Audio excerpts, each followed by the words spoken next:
Bonjour à tous, chers auditeurs. Aujourd'hui, nous nous retrouvons pour un nouvel épisode du podcast de la chaire de gestion de crise, Crisis, et votre rendez-vous avec l'unique podcast dédié aux questions de gestion de crise. Nous sommes heureux d'accueillir pour cet épisode aujourd'hui Didier Edrich. Bonjour et bienvenue sur Crisis, le podcast de la chaire de gestion de crise. Bonjour. Merci de bien avoir voulu accepter notre invitation pour ce format concept et outils des crises où on va particulièrement parler de communication de crise. Mais tout d'abord, pour nos auditeurs, quel est votre travail aujourd'hui et pouvez-vous vous présenter avec les grandes étapes de votre parcours professionnel? Très rapidement, ce que je fais aujourd'hui, ce sont trois choses. La première, c'est donc, je suis président de l'Observatoire international des crises, qui est une association qui se destine à avoir un coup d'avance sur les crises d'une façon générale et qui produit des travaux de recherche.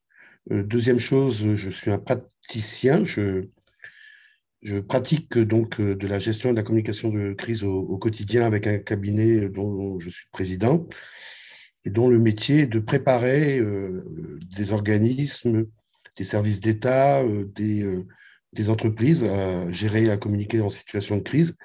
Et puis malheureusement pour un certain nombre de nos clients, c'est d'intervenir régulièrement pour les soutenir en situation de crise.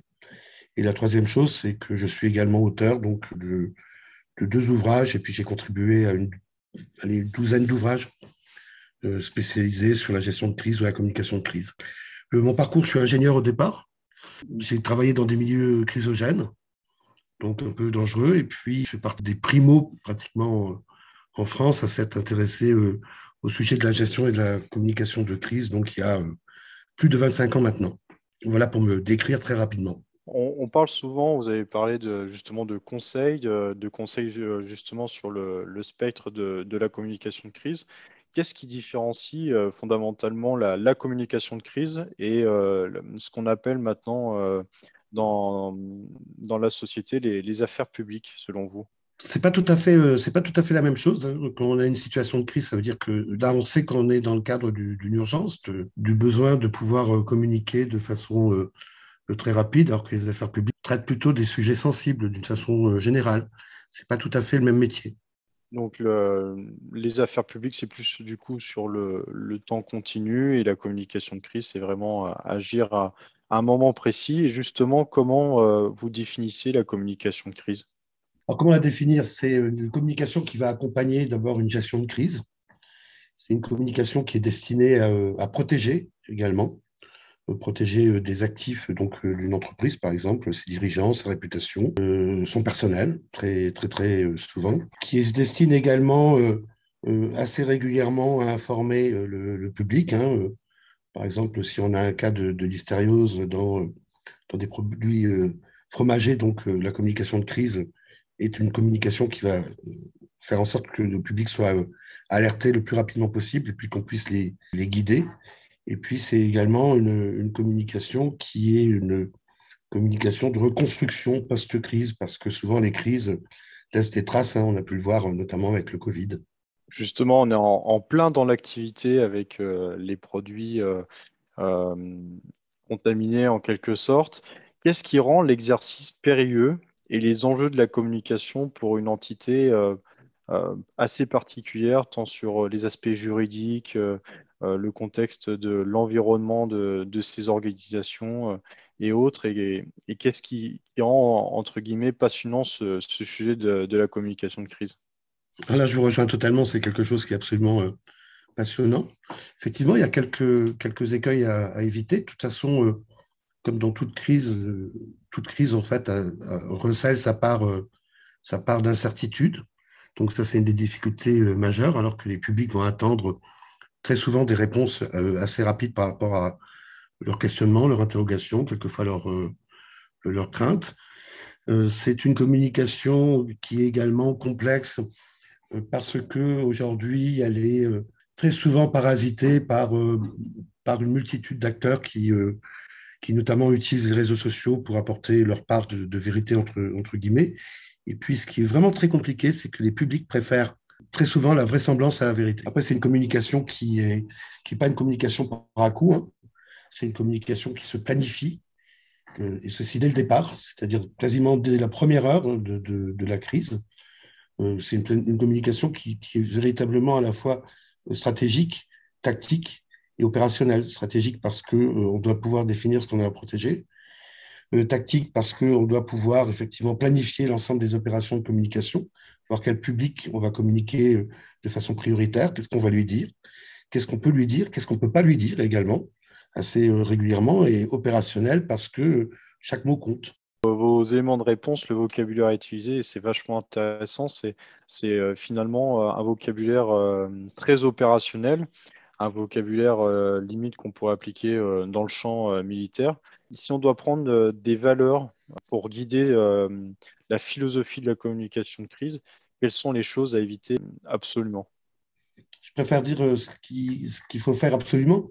D'abord, c'est d'être intègre. C'est-à-dire que la communication de crise doit être une communication qui ressemble d'une part à la réalité de la crise et la réalité de l'organisation plutôt, qui est confrontée à la crise. La deuxième chose, c'est le respect des différents publics. Ça, c'est quelque chose qui est extrêmement important. Très souvent, on dit on doit s'adresser au public comme si c'était des enfants de 14 ans. Je ne suis absolument pas d'accord avec cette théorie. On doit être compréhensible, on doit être clair, ça c'est sûr. Troisième chose, c'est que il faut sortir de ces fameux éléments de langage dont tout le monde parle pour s'intéresser quand même aux récepteurs de la communication. Et puis, il faut se rappeler que la communication, ça veut dire une mise en commun. Donc, finalement, il y a un feedback, il y a un retour, il y a une co-construction très souvent de la communication. Et puis, si j'avais un autre mot-clé, c'est celui de la légitimité. Est-ce que je suis légitime pour pouvoir parler de tel sujet ou pas, ou je ne le suis pas? Donc, chacun a ses champs de compétences, notamment, par exemple, s'il y a quelque chose qui va intéresser également des services d'État, alors qu'on est une entreprise, on ne peut pas se substituer aux services d'État, essayer plutôt de travailler avec eux. Et la légitimité est quelque chose de vraiment important. On peut l'avoir également dans une première phase qui est une phase extrêmement émotionnelle. C'est la grande question, est-ce que je suis légitime pour pouvoir communiquer à ce moment-là? Et puis, puisqu'on est quand même sur la partie un peu opérationnelle, et même beaucoup, j'ai tendance à dire qu'il faut éviter certaines phrases du type mes premières pensées vont à la famille. C'est trop simple, en fait. On doit être au plus proche des publics qui sont vraiment touchés par la crise. La communication de crise, ce n'est pas qu'une communication médiatique ou visible.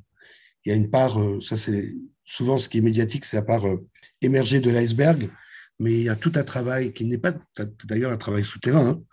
Ce n'est pas un travail qui est masqué, mais avec les publics qui sont confrontés à la crise. On peut toujours se dire on va faire un beau communiqué de presse, ça va être important, mais si à un moment donné, vous avez un gamin qui est malade dans une famille, en raison d'être vos produits, il faut pouvoir s'adresser également à cette famille très directement. Donc, s'intéresser au public, c'est une des clés de réussite indispensables pour une bonne communication de crise. Justement, est-ce qu'il y a des aspects culturels à prendre en compte en fonction du public victime ou impacté par cette crise? Alors, il y a des aspects d'abord historiques à prendre en compte.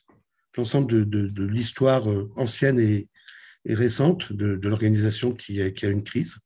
Il y a un aspect très actuel, parce que si vous avez trois crises qui commencent à se ressembler, notamment en ce moment, on a des produits contaminés qui sont sur le marché en termes de nourriture. Et puis, effectivement, il y a un aspect culturel, complètement. C'est-à-dire que quand on dit qu'il faut respecter les publics, ça commence par ça. Ça commence par effectivement cet aspect culturel. Ça nécessite vraiment de les comprendre. Et je peux vous dire que dès qu'on a une crise, on a nos consultants juniors qui se lancent sur une grosse recherche d'informations pour avoir toutes les informations. Soit on oublie de nous dire, soit on ne pense pas de nous dire, ou soit on n'a pas voulu nous dire. Donc, pour vraiment prendre en compte un ensemble qui est forcément complexe et sortir de cette complexité-là pour arriver à créer la relation. Parce que la communication balistique, c'est une communication qui est morte, c'est une communication qui ne fonctionne plus. Et nous, on croit beaucoup, d'ailleurs, à l'Observatoire, on l'a formalisé, aux relations publiques de crise, c'est-à-dire vraiment la relation avec le public. Et cette relation, elle peut être une relation amicale ou un affrontement ou faire face à une colère, mais d'être dans la relation. Pour être très pragmatique, imaginons que vous ayez un accident, et que vous vous dites, bah, je vais répondre aux médias et que vous avez complètement oublié de parler au maire, le maire va dire, ils n'ont même pas été capables de me contacter. Et donc là, votre communication, elle est morte. Donc la planification, elle est vraiment importante. Il ne faut pas se tromper. Il ne faut vraiment pas se tromper de public. Et d'ailleurs, il ne faut pas parler de cible, il faut parler de public. Ce qui est vachement intéressant, c'est qu'au final, la communication de crise est un concept, mais est un outil de la réussite d'une gestion de crise. Pouvez-vous nous dire, en tant que cabinet de conseil, justement, sur cet aspect-là, comment vous venez en aide aux entreprises ou aux organisations à se préparer en amont, à réussir à maintenir ses compétences en cas d'événements de crise? Et quelles sont vos difficultés éventuelles que vous pouvez rencontrer avec vos clients?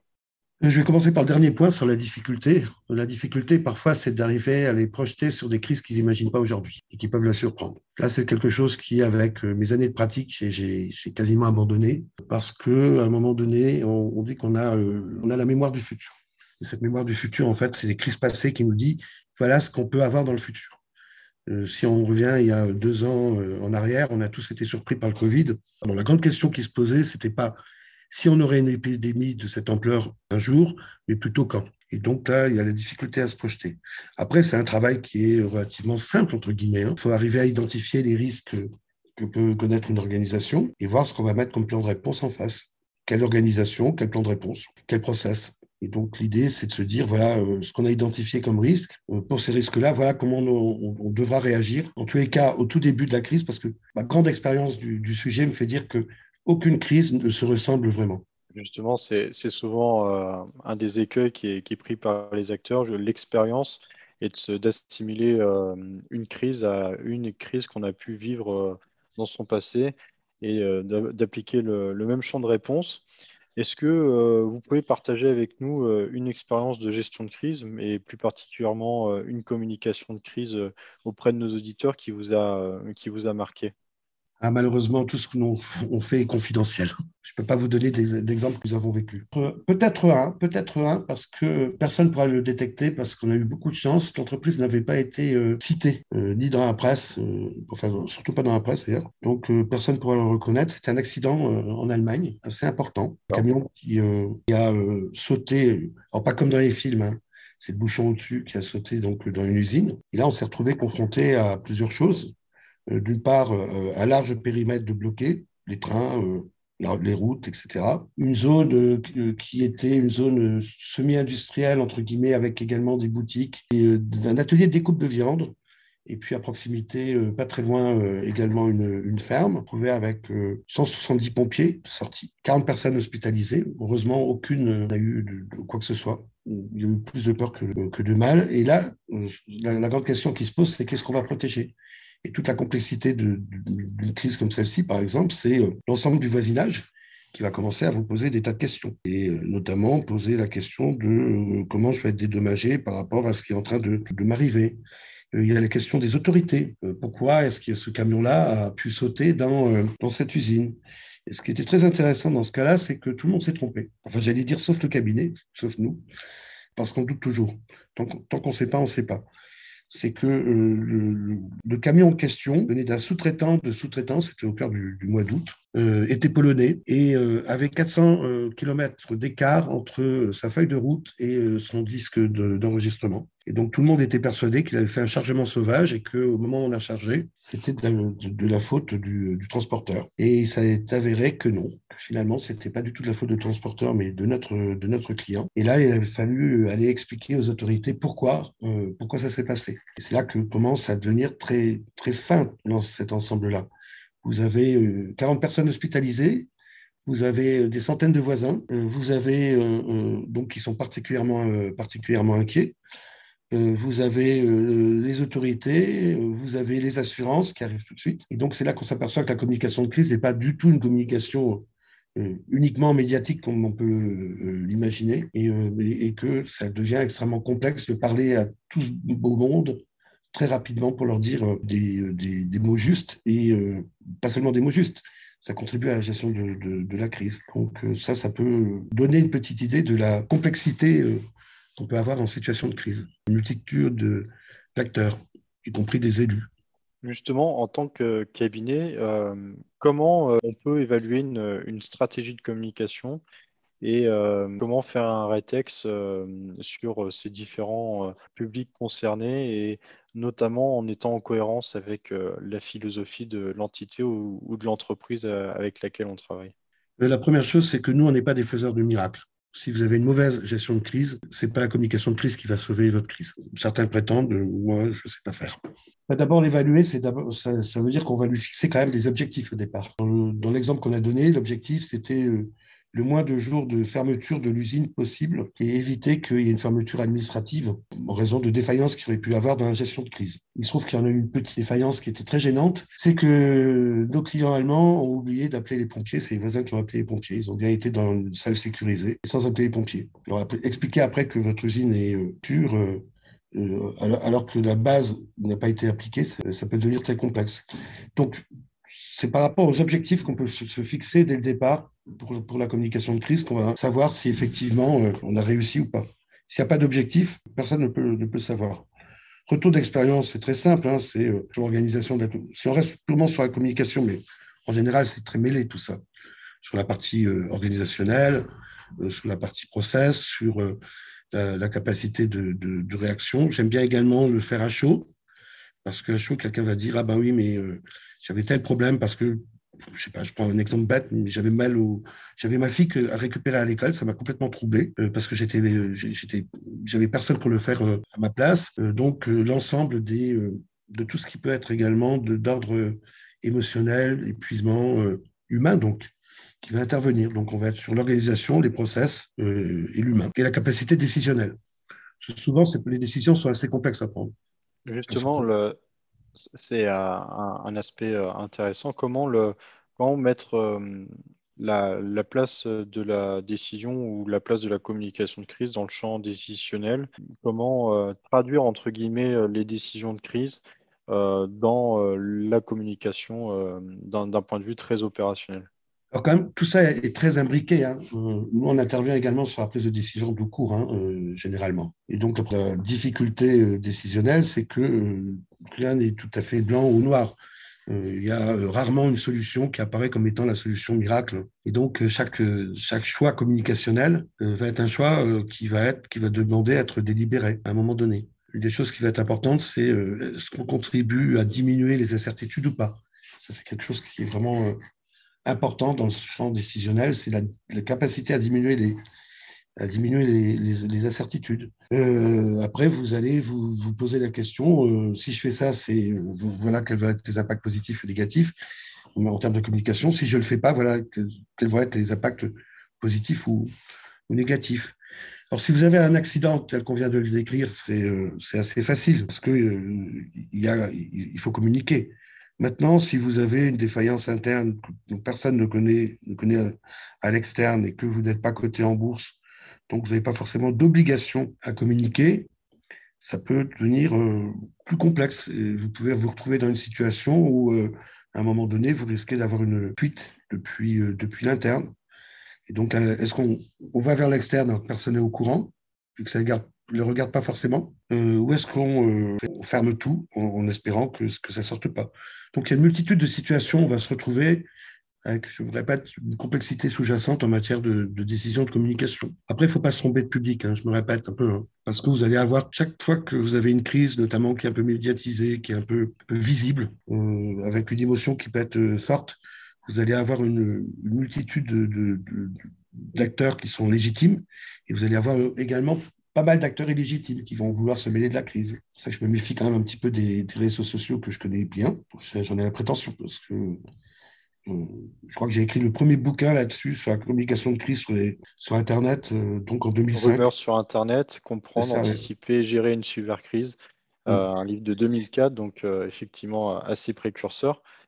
Justement, dans ce monde de la surmédiatisation, de l'augmentation des spectres de communication dans notre environnement, quels sont les enjeux, sans vous, de la communication de crise de demain et comment vous Mm. pensez en termes de prospective, est-ce qu'il va y avoir des grosses évolutions ou pas forcément parce que en soi, c'est juste une adaptation de ce spectre précis de la gestion de crise?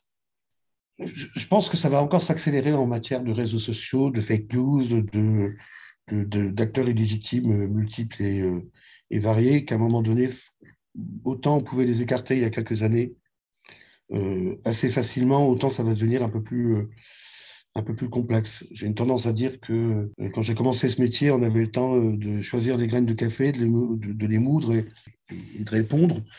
Aujourd'hui, il y a des attentes qui sont de plus en plus fortes. En même temps, je crois que les fondamentaux, à partir du moment où on revient à la partie relationnelle, donc de la communication, au terme même de communication, eux ne vont pas beaucoup changer.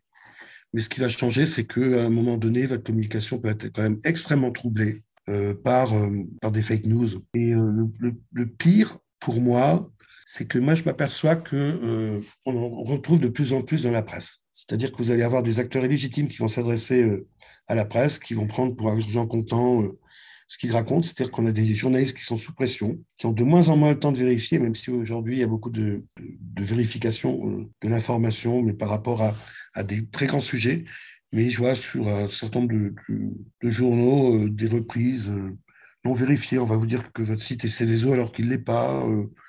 Et puis le problème, c'est qu'à un moment donné, la même chose dite trois fois, même si c'est faux, devient une vérité. Donc, on va être confronté de plus en plus à cette accélération du temps. On voit que les formats sont de plus en plus courts. En même temps, quand même, des rédactions qui ont plutôt fondu. C'est-à-dire qu'avant, on avait des gens qui étaient quand même spécialisés sur un certain nombre de domaines. Il y en a de moins en moins. On n'a plus le temps de la pédagogie qui peut être nécessaire à un moment donné en situation de crise. Je pense plus particulièrement d'ailleurs quand des populations doivent être alertées. Vous avez vu, tout le monde s'était voulait se ruer, mais en France, vous ne pouvez pas les acheter comme ça sur les cachets d'iode. Juste la situation qui se passe en Ukraine et notamment à Tchernobyl. D'aller expliquer au public que non, il faut attendre l'ordre précis pour pouvoir les prendre parce que sinon, ça ne sert à strictement à rien et en plus, vous ne pouvez pas en reprendre. Enfin, tous ces temps-là, en fait, ce sont d'une part raccourcis et puis d'autre part, on a quand même une population plus jeune qui, pour elle, c'est fini, c'est plus la radio, c'est plus la télévision qui donne l'information, c'est les réseaux sociaux. Donc, vous allez avoir des bulles comme ça qui se créent, qui vont être difficiles qui vont être assez imperméables aux informations. Donc, je pense qu'on va vers des complexités croissantes en matière de com. Merci, Monsieur Edrich, pour ces éléments de réponse. J'invite tous nos auditeurs à lire votre livre que j'ai pu lire, Plan de gestion de crise aux éditions du NOB, un plan plutôt pragmatique avec une vision périphérique à 360 degrés pour organiser, gérer et communiquer en situation de crise.